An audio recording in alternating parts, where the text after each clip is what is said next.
Olá, gente. Estamos aqui para mais uma live pelo Sejur, da PGM São Paulo. Para quem não me conhece, meu nome é Roberto Angotti, sou coordenador do Sejur. Desde já peço desculpa por possíveis falhas, né? A gente está tentando aí manter essa disseminação do conhecimento jurídico mesmo nessa situação.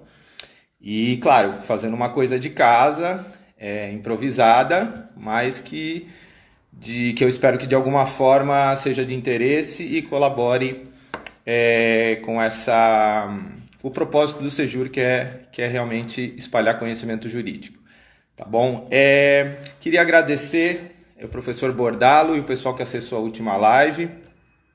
O número de seguidores do Sejur melhorou bastante. A gente ainda continua longe da Anitta, mas estamos indo bem. Então a ideia também é essa, dar essa visibilidade para o Sejur, para quando a gente puder retomar nossos cursos, o pessoal também está lá presencialmente prestigiando a gente.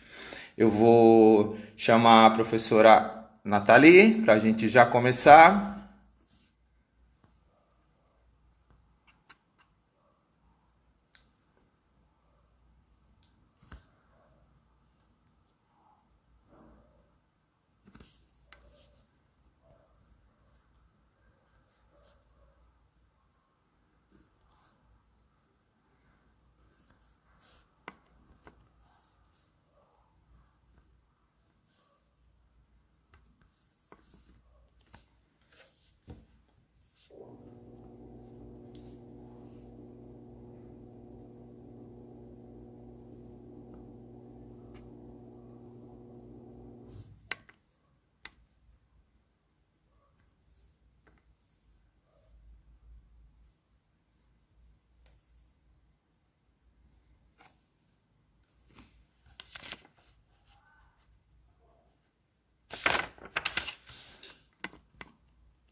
Gente, o que acontece, né? Eu vou esperar a Nathalie pedir para participar. É curioso, eu juro que eu testei anteriormente. Agora o perfil só aparece o Nathalie Rock, que é o perfil pessoal dela e não professora Nathalie Rock, embora eu esteja digitando exatamente. Eu vou pedir. Oi, Nathalie, você vai entrar pelo teu perfil, tá aparecendo para mim Nathalie Rock e não o professora Nathalie Rock, que você tinha me dito que ia entrar. Então, acho que é caso de você mudar o perfil do Instagram.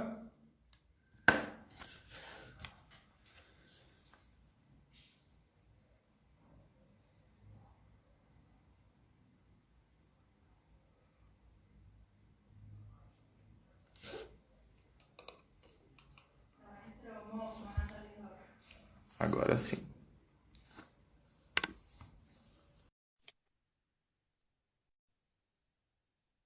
Agora vai. A gente fez os testes para que isso não acontecesse mesmo. Apareci, gente! Estão Ô, todos bem? Nathalie, Boa tarde! Tudo jóia? Nathalie, Que prazer enorme! você sabe que eu tava fazendo uns testes, né? E aí achei os dois perfis, tudo na boa. E agora só Aham. aparecia o Nathalie Rock, não o professora. Enfim, o Instagram adora de pregar peça na gente, mas o pessoal sabe que é tudo meio no Tecnologia. improviso. Então, Tecnologia, gente. Tecnologia é isso aí. tá. Então, boa Queria tarde a primeiramente todos. agradecer tua participação, tá? Deixa eu só botar aqui É, as letrinhas. agradecer tua participação pela divulgação também.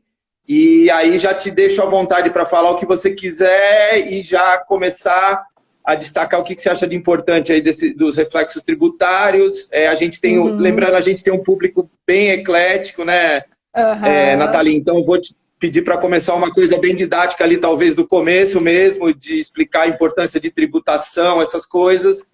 E Tá aí depois a gente certo. deslancha para o conhecimento mais profundo, Para as que drogas você tem bastante. pesadas, né? Certo. Isso Então, aí. gente, primeira coisa, boa tarde para todo mundo. Eu quero agradecer bastante ao Roberto pelo convite que me foi feito.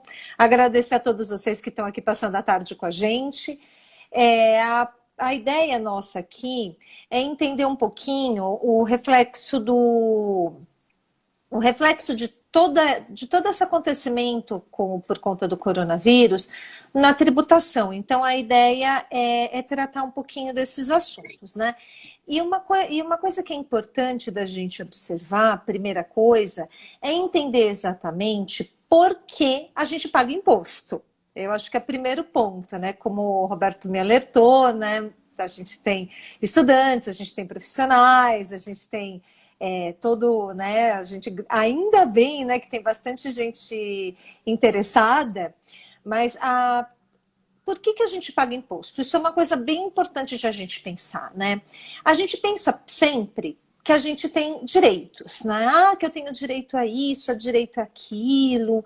E uma coisa que às vezes a gente esquece de observar, Roberto e pessoal, é que para todo direito, para todo conjunto de direitos, existe um conjunto de deveres. Então, eu não posso pensar só que eu tenho direito a algumas coisas, eu também tenho deveres, né? Existe todo o enaltecimento dos deveres, das conquistas, dos direitos individuais, dos direitos coletivos, mas sempre que a gente pensa em direito, a gente tem um conjunto de deveres que, se não são decorrentes desses direitos, eles existem até para garantir a própria vida em sociedade, né? A gente não consegue, por exemplo, pensar no direito de liberdade sem o dever que todo mundo tem de observar a liberdade do outro. A gente não pensa, por exemplo, num direito de propriedade sem um dever de respeito dessa propriedade, né? E uma coisa que às vezes a gente esquece é que existem alguns deveres que são estabelecidos pela Constituição Federal e que existem para a preservação da própria sociedade, né? É alguma coisa que a gente pode dizer que são deveres fundamentais. Então, a gente não tem só direitos fundamentais, né? Existem deveres fundamentais. Então, como, por exemplo, então, o que seria um exemplo de um dever fundamental, Nathalie? O dever de alistamento eleitoral. Todos nós temos que nos alistar como eleitores. Para os homens, o dever de alistamento militar. O dever mais genérico de a gente observar as leis. Isso decorre lá, é uma contrapartida do princípio da legalidade, né? Que ninguém é obrigado a fazer ou deixar de fazer aquilo que a lei não proíba. Então, se a lei proibir, é meu dever observar essa proibição, né? E existem alguns outros deveres que, sem eles, o Estado simplesmente não funciona. E esse dever bem importante, que eu estou falando agora, é o dever de pagar tributos. Por quê, gente? Por que a gente tem dever de pagar? Por que a gente tem dever de pagar impostos, né? Pagar tributos? Por um motivo muito simples. Foi feita uma escolha pela nossa história de que cada um de nós ia poder ter o trabalho, a vida, as opções que bem entendessem. E para isso, se entendeu também, tem um determinado consenso, né, uma construção histórica, né, não é propriamente um consenso, é uma construção histórica, em cima da ideia de que para que a gente consiga viver bem em grupo, a gente precisa de uma organização. E a essa organização a gente dá o nome de Estado. E essa organização, ela tem uma série de encargos, ela tem uma série de funções. E essas funções, dentro da proposta nossa do capitalismo, ela se remunera mediante dinheiro. Então, eu preciso pagar as pessoas que fazem os serviços, eu preciso comprar os insumos, eu preciso honrar com os contratos. Enfim, tudo isso é quantificado em dinheiro.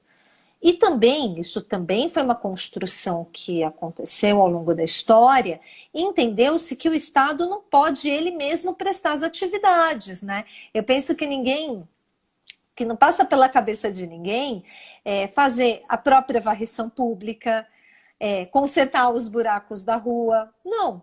Então, o que a gente pensa? Bom, eu pago os meus impostos, então o Estado que faça isso, não é? Não é assim que a gente pensa? Então, o que a gente percebe? Quando a gente fala em Estado tributário, que é essa figura que eu estou dizendo para vocês, no Estado fiscal mais propriamente, eu tenho um Estado que precisa de impostos para honrar os seus deveres. Então, e esses deveres é uma coisa bem importante da gente pensar. Não é como eu contratar um serviço de alguém, não é uma visão assim tão simples. Quando eu penso num Estado fiscal, eu penso em toda uma estrutura que existe exatamente para não ser vista. Então, é uma estrutura que existe para eu não pensar. Eu não penso como dinheiro, por exemplo, a cédula do dinheiro para na minha carteira. Eu não penso exatamente como o policial foi contratado. Eu não penso como a medicação que eu retiro no posto de saúde chegou lá. Eu não penso em como o serviço de cemitério funciona. Então, essa é a ideia, né? É financiada toda uma estrutura por conta de impostos, né? E o imposto se você pensar, né, Nathalie, é que a gente não tem uma visão sobre o comunismo, né? No comunismo, em que o Estado detém um meio de produção, ele pode se autossustentar, se isso é bom ou não é uma outra história, mas ele pode até se autossustentar exercendo atividade econômica. Quando o Estado é capitalista, ele não tem essa opção, né? Então não existe essa possibilidade, né? Tudo se converte em dinheiro, né, Roberto? Então, como a gente pensa que tudo se converte em dinheiro, não tem outro jeito. Se o Estado, então, a gente chega numa situação que é o seguinte: o Estado precisa garantir o bom funcionamento da sociedade. O Estado não pode prover os próprios meios. Bom, as pessoas também não querem elas fazerem. Então, troca-se isso por dinheiro. E esse dinheiro tem que entrar de alguma forma. Entra pelo pagamento de impostos, né? Para quem é da área jurídica, e já estudou um pouquinho de direito tributário, deve lembrar que tributo é uma grande espécie, né? E tem os gêneros. Um deles é o imposto. O imposto, ele serve para quê? Para tudo. É o nosso caixa geral. Vamos pensar assim, como se fosse um condomínio, né? Onde a gente mora. E se a gente paga o condomínio, o que você percebe? Que tem o valor que você paga pelo condomínio, né? Que serve para tudo, para manter a segurança do condomínio, a varrição, os serviços, a conservação, etc e tal. E tem taxinhas, né? Fundos de reserva, né? Então a tributação ela segue uma lógica bem paralela. Então o imposto ele serve para quê? Para arcar com tudo. Com iluminação pública, com esgoto, a grande canalização de água, vias pluviais, lixo, enfim, todo um monte de coisa que a gente não consegue separar, né? Não dá para a gente medir o quanto de iluminação eu uso, sendo que a iluminação é imprescindível para a gente ter segurança, né? A gente sabe que uma das maiores causas de violência, a violência normalmente é relatada, principalmente violência contra a mulher, em ruas mal iluminadas. Mas quanto de luz cada um usa? Quanto de esgoto? Percebe? Quanto de vegetação, né? Quanto de direito à folhinha da árvore da avenida você tem? Então, para essas coisas que a gente não consegue dividir, e para coisas às vezes que a gente nem consegue pensar, a remuneração acontece por via de impostos, né? Existem as taxas, que aí já são para serviços divisíveis, né? Ou para fiscalização. Então, é uma coisa mais divididinha. E também aí tem um outro tributo chamado contribuição de melhoria, que ele não vem hoje muito ao caso, né? Mas o imposto, ele é a fonte que entra dinheiro. E então eu estou pagando pelo serviço público? Não. Você está dividindo toda uma responsabilidade por uma estrutura que parte é visível, parte não é. E parte intencionalmente não é visível. Né? O Estado funciona, nós que somos servidores há algum tempo, né, Roberto? Desde ontem, né? Que a gente está na carreira. Outro dia desse. Outro dia desses aí que a gente entrou na carreira. Então, a gente percebe o quê? Que tem muita coisa que a gente não vê. Que a gente, estando no serviço público, a gente tem consciência que são atividades imprescindíveis para que o Estado se desenvolva. Né? E tudo isso é financiado por impostos, né? A pessoa fala, não, é o pagamento do servidor público. Não. Toda a estrutura, tudo aquilo que o poder público exerce vai ser remunerado por impostos, né? Diretamente por impostos. Então, vejam só. Então, vamos fixar essa primeira regra. Se eu tenho um dever, né? Um dever para ajudar a sustentar o Estado, eu preciso pagar os meus impostos. Aí as pessoas normalmente entram numa discussão do tipo, eu gosto de pagar imposto ou não gosto. Gente, não é sobre gostar. Não é sobre gostar. É sobre uma ideia, que para nós é uma ideia muito preciosa, de que para eu exercer a atividade econômica, de vida, etc., de eu ter a minha liberdade, eu preciso participar do Estado.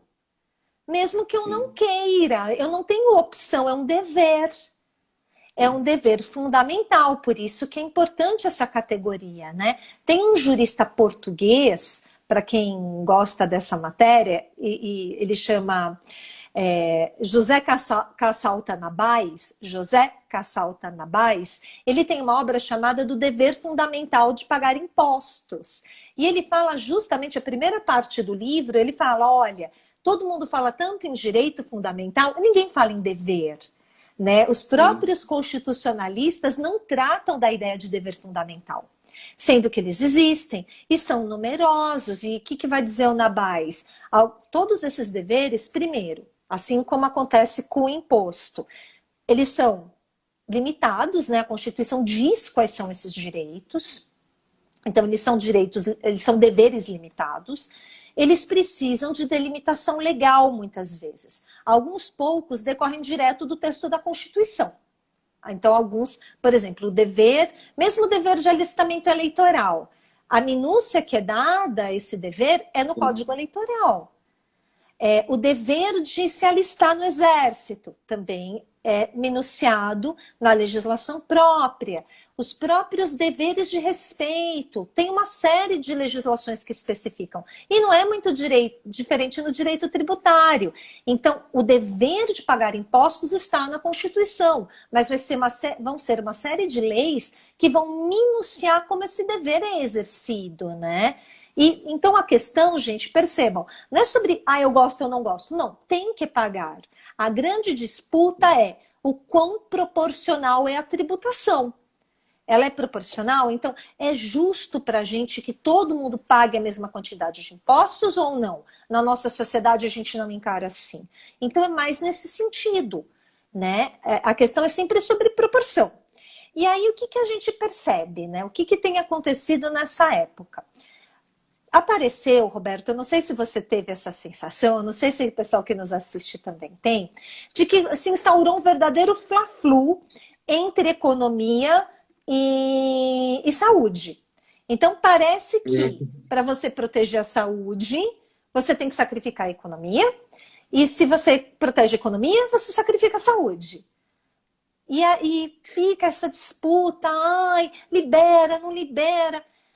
O que a gente vê, gente? Lembram que eu disse antes, existe um dever fundamental e existe uma estrutura do Estado que a gente não enxerga. Essa estrutura do Estado que a gente não enxerga são as políticas públicas, né, Roberto? O Roberto trabalhou um tempão nessa área. Nessa área de políticas públicas. E para que serve uma política pública, né? É para harmonizar. É para conciliar, né, Roberto? Interesses diferentes. Atender uma necessidade, né? E de diversos interesses que às vezes se conjugam ali. Então, se, por exemplo, eu tenho ali um planejamento de educação, que comunidades eu vou atender, em que medida eu vou atender, quantas crianças eu vou conseguir contemplar, como eu vou fazer com merenda, como eu vou fazer com uniforme, o orçamento que eu tenho, como que isso vai caber. Tudo isso, quando a gente pensa numa política pública, a gente pensa numa série de aspectos, a gente não pensa numa só. E não deixa de ser diferente numa situação de emergência como a que a gente está vivendo agora, tá? Então, se tem os governos, isso entra o Estado, o que a gente espera do Estado? Né? Que ele tenha uma política pública para lidar com o vírus, para lidar com a pandemia, observados todos esses critérios complexos, não é? Então, eu preciso proteger as pessoas, porque eu sei que não existem vagas em UTI suficientes se caso 5% da população de São Paulo fica doente. Vamos lembrar de quanto a gente estamos falando aqui? Quem é bom de matemática me ajuda? São Paulo tem 12 milhões de habitantes. 12 milhões. 12 milhões. 1%. 1%. Me corrijam. São 120 mil, é isso? 120 mil. 120 São mil, 120 1%. mil. São Paulo não tem 120 mil leitos. Não tem. Sim. Percebem? A nossa, como São Paulo, é o que eu costumo dizer para sempre que eu tenho uma oportunidade de falar, São Paulo, gente, é uma coisa que não existe. São Paulo é maior do que muito país. São Paulo é o quarto maior PIB do Brasil, mas também tem a população maior do que muito estado. São Paulo é uma excrescência. São Paulo devia ser uma unidade autônoma da federação, né? A União, Estados, Municípios, São Paulo. Devia ser uma coisa diferente, né? Sim. Mas eu não tenho uma noção exata de quantos leitos de UTI a gente dispõe. Mas, gente, assim, não tem esse número exorbitante que a gente falou. Não tem, não existe esse número. Então, o que a gente percebe? Precisa atender a saúde, então precisa conter a população, para que a população efetivamente não bata. Imagina, 120 mil pessoas batendo no HC, gente, isso não existe. O HC nunca vai dar conta. Tudo bem, o HC é uma estrutura estadual, mas não vai dar conta. Parte é nossa, né? Do HC, parte é nossa. Mas vocês percebem que não é tão simples quanto esse fla-flu?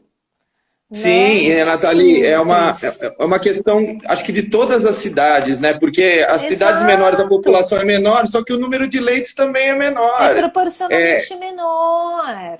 Não tem para onde correr. Não tem. Então, a gente tem. Então, se instaura uma pandemia. Você tem uma cidade extremamente complexa como é São Paulo, que você tem desde o mais sofisticado das disputas por cabeamento sofisticadésimo ali na área da Berrine, né? Que a gente tem toda uma disputa ali dos canos de cabo que cabe à prefeitura organizar, que sobra tudo na nossa mão. E a gente tem população que não tem saneamento básico, que é um problema, que a política pública tenta chegar dos loteamentos irregulares. Então, percebam, a gente tem uma cidade tão complexa e tem que ser contemplada uma política pública que alcance tudo. Que contemple a necessidade premente de atendimento, que contemple a manutenção da economia girando, que contemple a cidade continuar a funcionar, a cidade não pode parar. E aí, tudo isso, essa política pública entra em que contexto, Nathalie, que eu não estou entendendo nada? Gente, como é que eu mantenho uma política pública? Como é que eu pago a conta? Porque tem uma conta, e é uma conta alta, eu pago essa conta por impostos. Não existe financiamento nesse presente momento. Ninguém está querendo, assim, se necessário for, existem outras ferramentas para obtenção de empréstimo. Mas a ideia é não aumentar a dívida pública. Então, precisa de alguma forma haver um comprometimento em manter, na medida do que dá, tudo bem? Na medida do que dá, o pagamento normal de impostos. Na medida do que dá. Por que eu estou dizendo na medida do que dá, gente? Vamos pensar aqui comigo. O município ele pode cobrar 3 tipos de impostos, tá? O IPTU, que é o imposto sobre propriedade urbana, o ISS, que é o imposto sobre serviços, e o ITBI, que é o imposto sobre transmissão de propriedade urbana. Tanto o ISS quanto o ITBI, eles só vão acontecer, só vai ter cobrança se tiver prestação de serviço, se tiver negociação de imóvel. Então, não tem prestação de serviço, não tem imposto. Não tem negociação de imóvel, não tem imposto. Então, o simples fato da atividade econômica recuar, a gente já tem um impacto tributário grande. Para vocês terem uma ideia, não sei se todos que assistem são de São Paulo, capital, o nosso orçamento do ano passado era mais ou menos em torno de uns 50... É grande o número, tá, gente? O orçamento era de quase 50 bilhões de reais. Em São Paulo não dá nem para o buraco de dente de trás, lembram? São 12 milhões de habitantes. Se a gente fizer uma conta, né, vai uma conta tosca, dividir o orçamento pelo número de pessoas, você já vê que não dá. E aí a gente entra num problema do estado fiscal, que por mais dinheiro, por mais necessidades que haja, o dinheiro nunca vai dar. Sempre o político vai ser compelido a escolher, sempre. Não vai ter como. Quando a gente faz uma política pública, a gente vai ter que considerar uma série de coisas, uma série de aspectos, inclusive o que cabe no bolso, porque o orçamento é limitado. Então, a gente tem essa limitação e sempre vai haver. Então, o orçamento de São Paulo ano passado e o projetado para esse ano era em torno desse valor. A Secretaria de Fazenda nossa fez uma projeção de quanto a gente vai perder, assim, só de parar a atividade, assim, só de parar.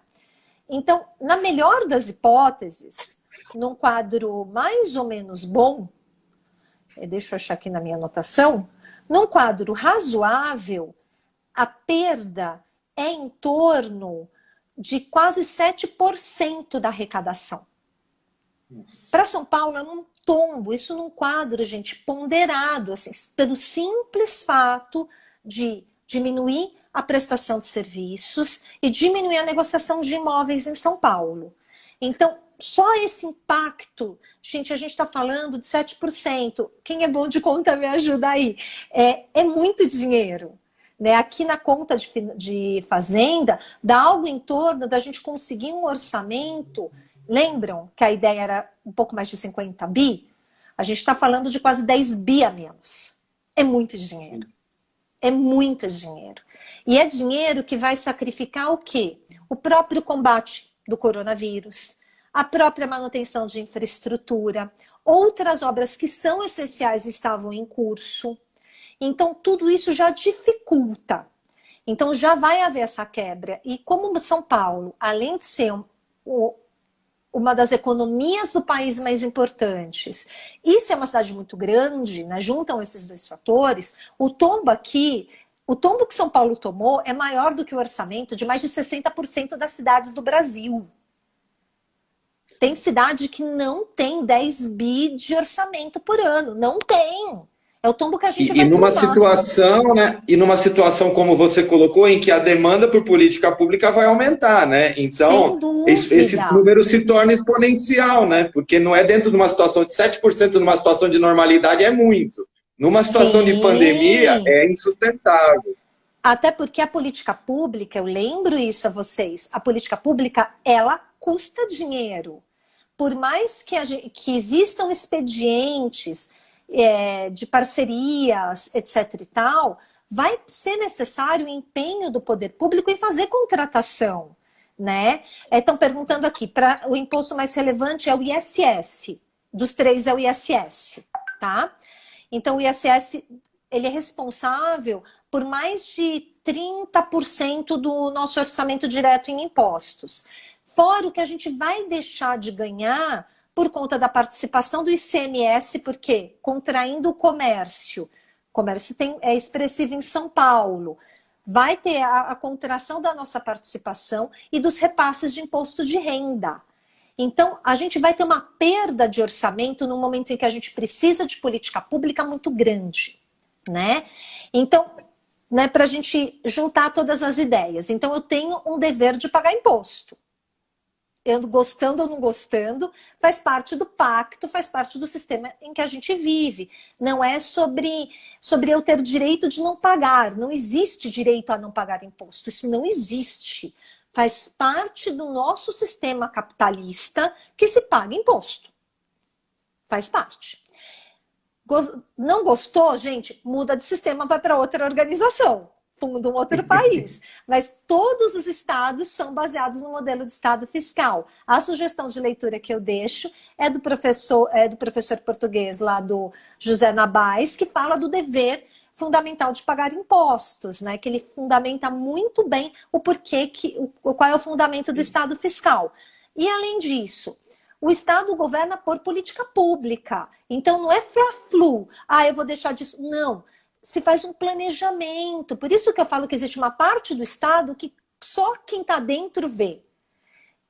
Então, tem todo um planejamento, e fora, né, Roberto, a gente não pode esquecer que existe a lei de responsabilidade fiscal, que é uma faca no pescoço do administrador público.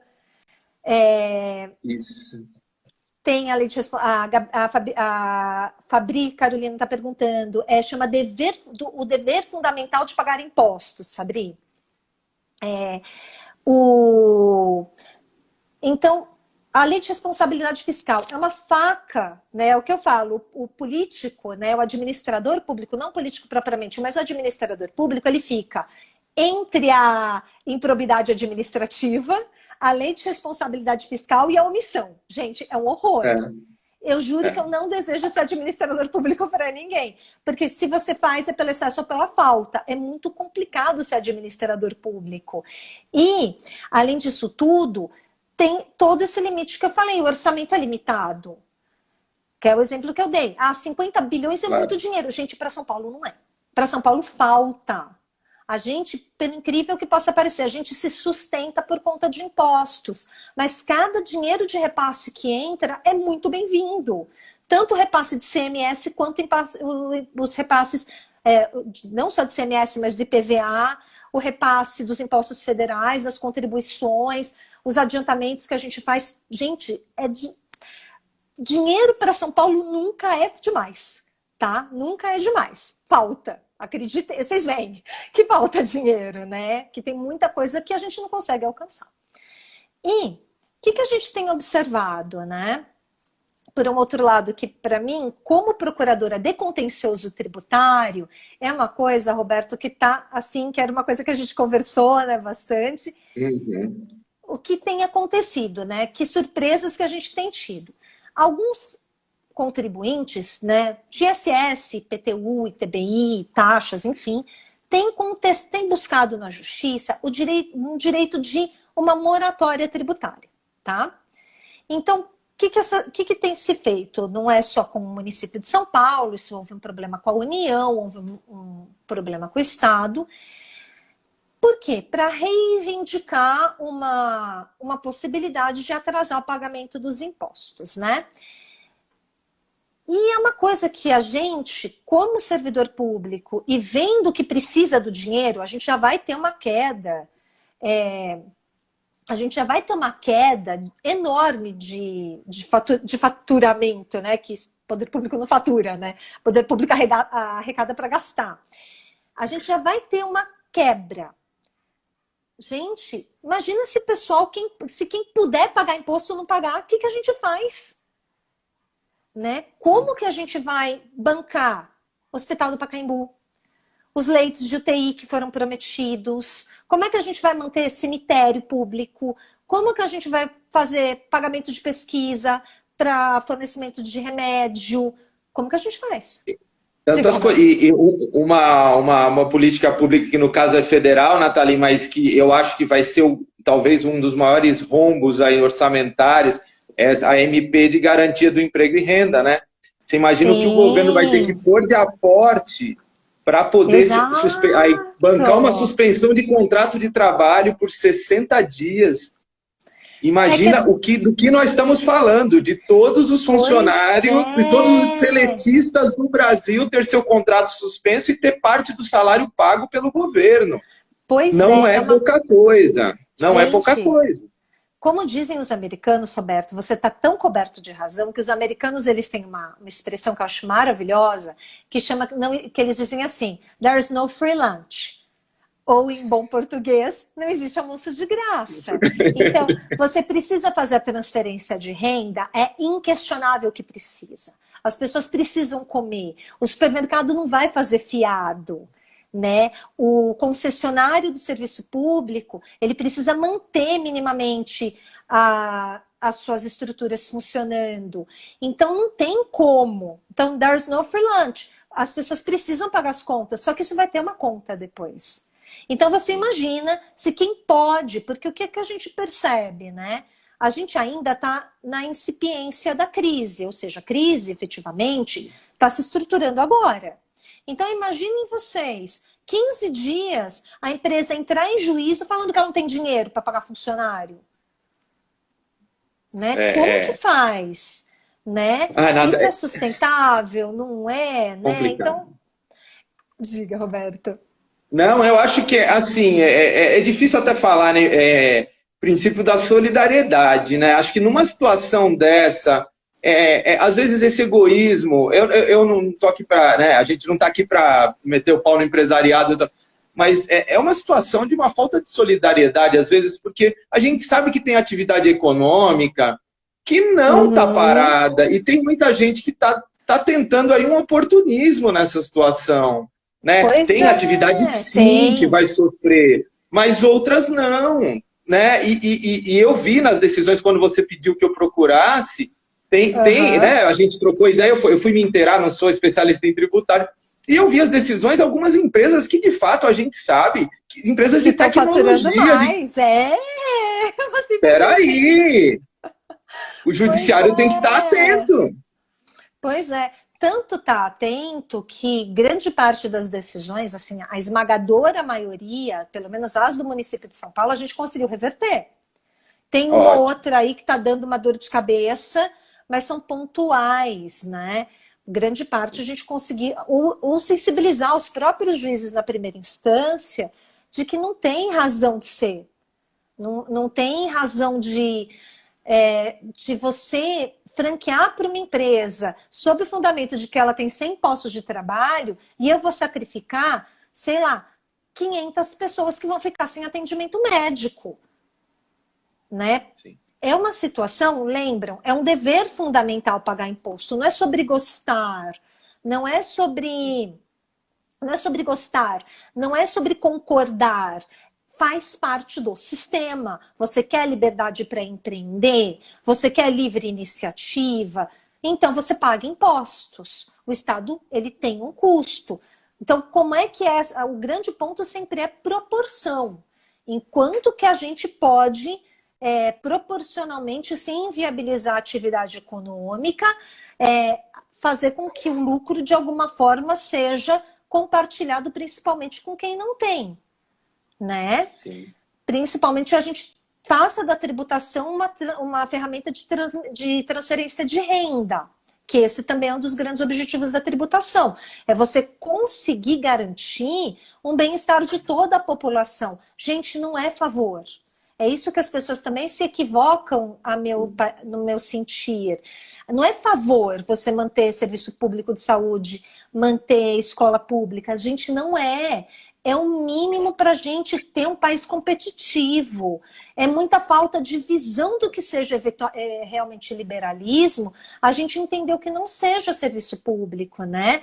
E a gente vê a crise como está na saúde nos Estados Unidos, que é um país em que não se assegura o atendimento público de saúde. Não se tem. Você teve o Obamacare, que foi todo um problema. E quanto isso está repercutindo no número de mortes? Né? Tá batendo recorde em cima de recorde, né? Sim. Então, o que a gente percebe? Não é favor, é obrigação, não é sobre gostar. Não é sobre, eu acho que eu vou ter prejuízo e eu vou transferir o custo o risco do meu negócio, porque empreender parte do pressuposto de ter risco, não tem lucro quem não tem risco, né? Quem gosta de bolsa de valores bem sabe disso. Você quer ter alto lucro? Legal. Vai nas ações mais bichadas. Vai fazer a aposta. É assim que a gente ganha lucro, né? Quando a bolsa estava super saudável e batendo 120 mil pontos, né? Vamos correr risco. Risco é legal quando eu só ganho. Quando existe uma situação em que eu preciso compartilhar esse impacto social, como é que faz? Né? Porque quando se tem um lucro extraordinário, né, Nathalie, ninguém procura o governo para pedir para pagar imposto. Né? Oi, eu quero... Olha, eu tô a fim de fazer uma doação. Não. Não, isso não tem. Não tem mesmo. Então, até o pessoal do direito administrativo, direito ADM está pedindo para eu contar um pouquinho dos casos, é justamente o que eu vou comentar agora. Mas só para a gente fechar essa ideia, percebam, não é sobre gostar, é sobre que é um problema de todos nós. Não tem almoço grátis, não tem. Gostando ou não gostando, gente, não é sobre isso, não é pessoal.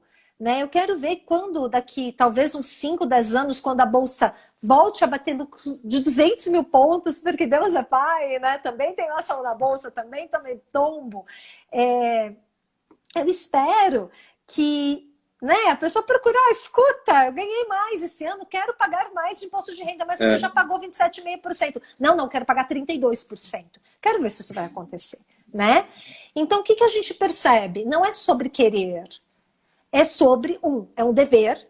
2, existe toda uma preocupação, né? Todo um estado. Aí, aproveitando aqui o gancho, as ações mais comuns, né? O que está sendo questionado? Quais são os questionamentos? A gente tem recebido bastante, tá? Questionamento sobre esses pedidos de moratória. Então, basicamente, os pedidos, a gente pode agrupar da seguinte forma, que a gente tem um pedido para prorrogação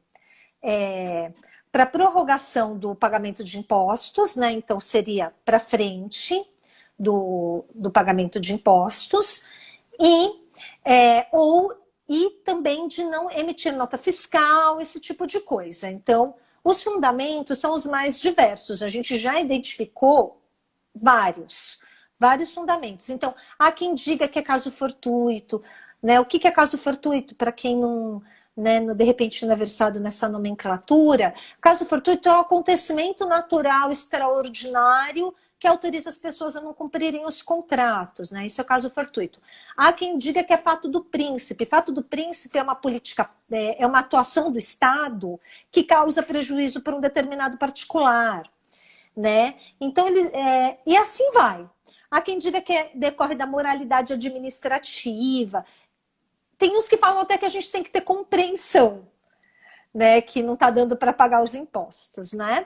Até isso a gente já leu lá, a gente já leu de tudo. É o que eu falo, papel aceita cada coisa, ouvido também, né? A gente tem que... Mas quais que são os pontos, né, que a gente observa? Primeira coisa,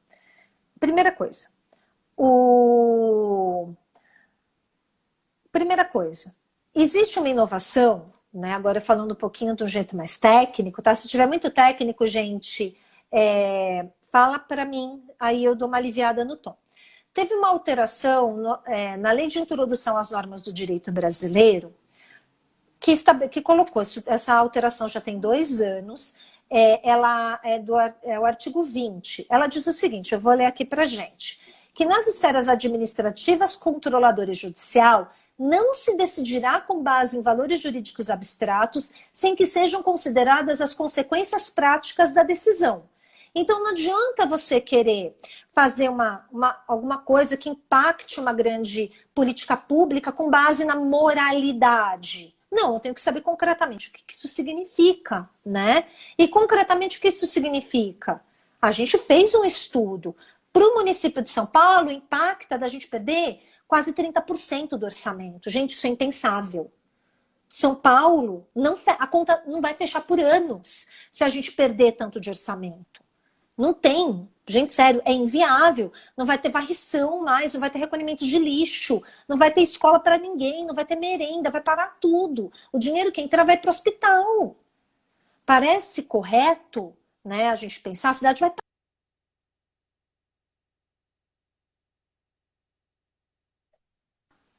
Né? Então, o que a gente percebe? Que não dá para... Isso não se justifica dizer, fato do príncipe. Não, tem que aplicar o artigo 20. Então, os julgadores que estão aplicando o fato do príncipe estão aplicando errado. Por que eles estão aplicando errado? Né? Que eu vi alguém perguntar, não lembro quem foi. Acho que foi a Luana. Oi, Lu, tudo bem? O fato do príncipe, ele só tem correlação, ele só tem implicação se ele é a única causa do dano. Gente, vamos pensar aqui junto comigo, vai, independente de como vocês encaram, independente do sentimento pessoal de vocês quanto a isso, né? Independente disso. Vamos pensar um pouquinho. Tem a pandemia, tudo bem. A pandemia é causa direta, condição sine qua non do negócio ir mal? Né? É muito fácil dizer que sim, só que não. Por que não é? Primeiro, porque a gente já vem de um estado de recessão anterior. Então, a economia brasileira tem tido resultados muito ruins há pelo menos 3 anos. Né? A economia na média. A gente tem contração de empregos, então existe já um quadro do qual o desequilíbrio das empresas, então, não vai decorrer diretamente da pandemia. Outra coisa, faz parte, e a gente observa, que muitas empresas estão se reinventando, e mesmo no mesmo setor, as empresas estão tendo desempenhos muito diferentes. Isso é liberalismo, gente, desculpa.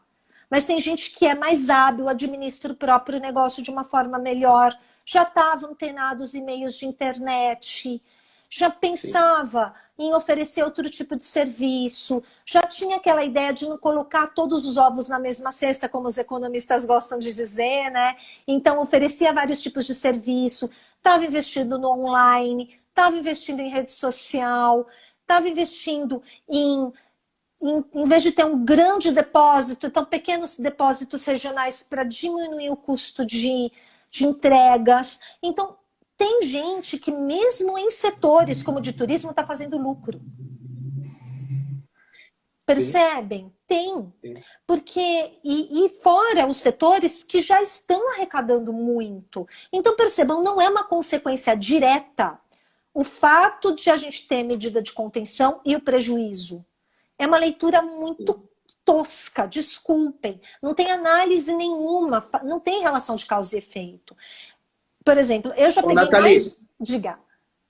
Eu tenho a impressão, assim, você me corrija se eu estiver até enganado, o fato do príncipe ele surge como um princípio corretivo numa estrutura numa relação contratual, né? Pois é, e não numa relação tributária. Também, que é uma coisa que a gente... tá dizendo que a Magalu tá aí. Pois é, Magalu se reinventou. Quem comprou a ação da Magalu perdeu dinheiro? Não perdeu. Pena que eu não comprei, tá? Inveja de quem tem. Então, se você concorda comigo, fala aqui, hashtag inveja de quem tem Magalu. E quem quer comprar, espera um pouquinho, faça como eu, seguro o dinheiro lá na corretora, daqui a pouco a gente compra Magalu, vamos, principalmente a ação que paga dividendo. Mas, enfim, o que a gente percebe? As empresas reagem de uma forma muito diferente. E também tem isso. Tanto o caso fortuito, quanto o fato do príncipe, quanto outros, tem a ver com relação contratual. São contratos administrativos. Então, são situações em que houve um mínimo de escolha. Pelo menos a pessoa quis participar da licitação que gerou o contrato administrativo, aceitou aquelas cláusulas, né? Não é o caso da relação tributária, gente. Relação tributária é obrigação. Goste ou não goste, você vai pagar. Por quê? Faz parte do sistema capitalista, ponto, acabou. Não gosta, monta uma república aí numa ilha e me convida. Vou adorar ter experiência, tá? Então, faz parte do sistema, né? Então, esse tipo de argumento, percebam, ele não tem fundamentação. A gente não consegue colar na relação tributária. É inviável você ter um dever estabelecido, um dever fundamental, que decorre diretamente de incidência normativa, ter esse tipo de apropriação indevida de instituto, que é o que a gente vê o exercício dos advogados fazerem, né? Não tem fundamento. E tanto é assim que o próprio Tribunal de Justiça já afastou mais de uma vez essa decorrência de fato do príncipe e de caso fortuito. Então, mesmo que consiga eliminar a gente derruba. A gente está conseguindo reverter quase tudo, como eu disse, né? E o Estado, como eles têm uma amostra muito maior, eles têm uma maior quantidade de ações que eles estão conseguindo reverter. E não só, tem uma outra coisa que a gente precisa mencionar, que eu ia comentar no começo, acabou que eu esqueci de comentar. O município de São Paulo já adotou algumas providências para proteção daquilo que é possível, daquilo que é viável por decreto, porque o direito tributário também tem dessas. Muita coisa depende de lei. É o caso da moratória, está lá no artigo 97 do Código Tributário Nacional. A moratória, artigo 152, ele depende de lei. Então, quem tem que dar é a Câmara. A iniciativa pode ser até do prefeito. Mas se a Câmara não votar, gente, não é lei. E tem toda a tramitação. É renúncia de receita, tem que ter estudo de impacto, então não é exatamente simples. Então, o que fez o governo de São Paulo? Nós temos um decreto aí, quem quiser anotar o número, eu vou falar 2 vezes, tá? É o decreto 59.326, de 2 de abril de 2020. Esse decreto, ele traz uma série de providências quanto à suspensão de cobrança. Então, apesar de ele não conceder moratória, esse decreto ele prorroga a validade das certidões negativas, ele suspende as inscrições em dívida ativa e os protestos e outras formas de cobrança. É aquilo que está no âmbito imediato do Poder Executivo fazer, tá? A gente tem que lembrar disso. Tributação, tudo depende de lei. Lembram? É um dever fundamental. Dever fundamental, eu só posso deixar de fazer aquilo que decorre de lei. Lembram? Se eu só posso fazer aquilo que decorre de lei, gente, moratória depende de lei. A moratória, o que ela é no direito tributário? É o postergar a data do pagamento. Precisa de lei, tá? Da mesma forma, uma dispensa de pagar imposto, isenção, depende de lei. Perdão de dívida tributária, chama remissão, depende de lei. Anistia, não pagar penalidade, tudo depende de lei. Então, se depende de lei, não tem como o Poder Executivo fazer. Isso tem que ficar muito claro, né? A pessoa cobra do prefeito uma coisa que o prefeito não tem atribuição constitucional para fazer. Mas tem essa providência. E para micro e pequena empresa, né? Eu vi que alguém perguntou aqui nos comentários, eu perdi. Está vigente a resolução do Conselho Geral do Simples Nacional, a resolução do Conselho Geral do Simples Nacional 154, tá? Essa é só você jogar ali, para quem não está muito habituado com o Simples Nacional, jogando no Google ou entrando lá no portal do Simples, tá grandão, no portal do Simples está enorme. Ali no portal do Simples tem toda um regramento até de moratória tributária, tá? Dentro do contexto do Simples, isso é possível. Então, as micro e pequenas empresas filiadas ao Simples, elas estão protegidas pela resolução 154. Tem lá, né? O que a gente percebe, principalmente das demandas que a gente tem recebido, é que são empresas ou que já tinham a saúde econômica debilitada por causas anteriores ao Covid, né? Ou são... Ai, caiu. Pronto. Ou são empresas que, enfim, se assustaram com a...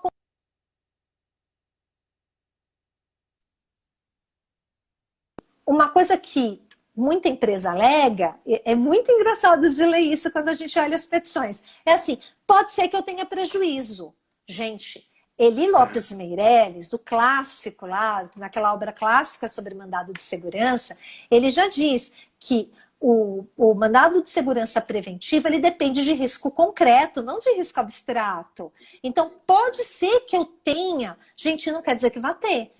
Não justifica um cheque em branco. E se a sua empresa fizer lucro, você vai ficar dispensado? Sim. E tem outra, além de ser egoísta, é ruim com o comerciante, que de repente quis pagar com o colega, né? Com o coleguinha concorrente. Sim. Isso é super prejudicial à concorrência. Então não faz sentido, né? Pode ser que eu tenha... Não, peraí, em 15 dias você acha que você vai ter prejuízo? Peraí, não justifica. Um mês... Entra aí uma questão, né, no âmbito das empresas de, no mínimo, uma demonstração, né, Thalia? Eu vou te contar uma historinha boba, mas só para demonstrar. Uma amiga me pergunta, assim, mandou um WhatsApp. Alberto, será que nesse contexto eu consigo rever o pagamento do valor do meu aluguel? Eu falei, tá, mas você perdeu o emprego, você está deixando... não, é que tá, né, não sei, nessa situação. Eu falei, peraí, né? Alô, né? Sem oportunismo, né? A gente não pode querer, né, aproveitar a situação e em abstrato já tem a pandemia, eu vou tentar me dar bem, né? E a impressão que eu tenho é que, pelas ações que eu li, algumas empresas estão fazendo isso assim, né? Não sequer justificam sequer justificam onde estão perdendo, não mostram uma planilha, não dizem o que de fato, Deus, que aconteceu aonde...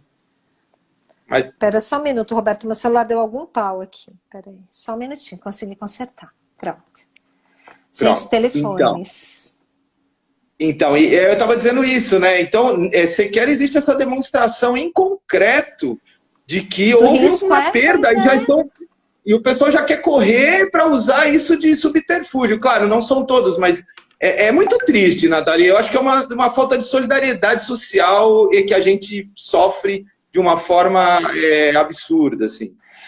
Não tem sentido, sabe? O que a gente percebe é que, assim, a pandemia é assustadora. A gente vive uma situação que todo mundo fica assustado, né? Porque, de fato, nós temos um impulso de nos proteger. Todo mundo tem aversão à perda. A probabilidade, o risco de você perder alguma coisa já recruta de você um medo, né? A gente não quer perder, ninguém quer. Isso já foi muito importante em outras épocas, né? Já foi importante quando nós vivíamos de uma forma mais primitiva. Então, poxa, o risco de perda, assim, nós temos aversão à perda, ninguém gosta de perder. Essa história de ser bom perdedor é coisa de gente muito madura, né? Coisa que pouquíssimos são. Ninguém quer perder. Mas até aí, poxa vida, então é uma situação muito maluca. Então a pessoa pede para pagar menos aluguel. De repente, aquela pessoa depende do aluguel para viver. Né? Então, o que a gente percebe? É uma coisa que não é lícito o judiciário permitir que se ganhe vantagem indevida. Isso a gente não pode aceitar. Então, a empresa está fazendo lucro, que é um dos casos que a gente está trabalhando para caçar liminar. A empresa dobrou o faturamento dela. Dobrou. E ela está com uma liminar para não recolher imposto. Gente, não tem sentido. Percebam que gente, é uma empresa enorme, tá? Não vou falar nomes porque não devo, mas é uma empresa gigantesca. Em detrimento do pequeno empresário que está ali se lascando para... gente, desculpa. Sabe, não faz sentido. Não faz sentido isso. Então, o que a gente percebe? Que não tem a ver com... É o que eu falo, relação tributária não é relação de contrato. É a forma estabelecida para a gente manter uma estrutura que, se funciona bem, a gente não enxerga. Essa é a verdade. A gente enxerga no Estado aquilo que funciona mal. Mas tudo que funciona bem, a gente não enxerga. E tem que ser assim. É para isso que serve o Estado. É para a gente não se preocupar com uma série de coisas. Então, eu não preciso me preocupar com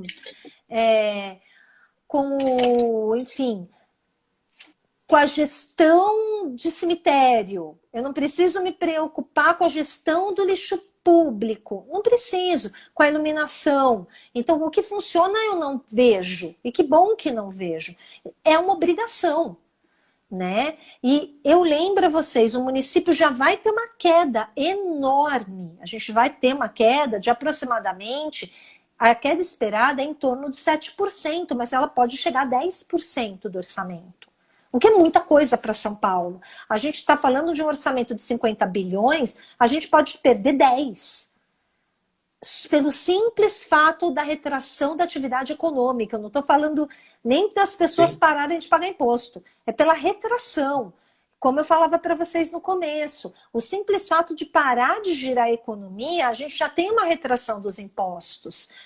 Num quadro em que a gente precisa de política pública de saúde, política pública de transferência de renda, política pública de assistência social, de acolhimento das populações mais carentes. Existe tudo isso, né? Aí eu vi uma pergunta, eu já respondo essa que está aqui.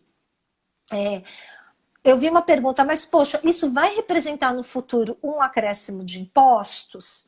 Depende do governo que for colocado, né? Depende. Vamos ver como a situação vai ficar.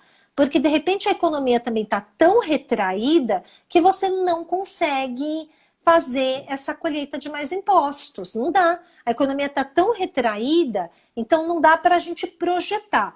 É a mesma resposta que eu dou aqui para quem está me perguntando da questão do empréstimo compulsório. Tem a possibilidade? Gente, o instrumento existe. Então, em tese pode? Em tese pode.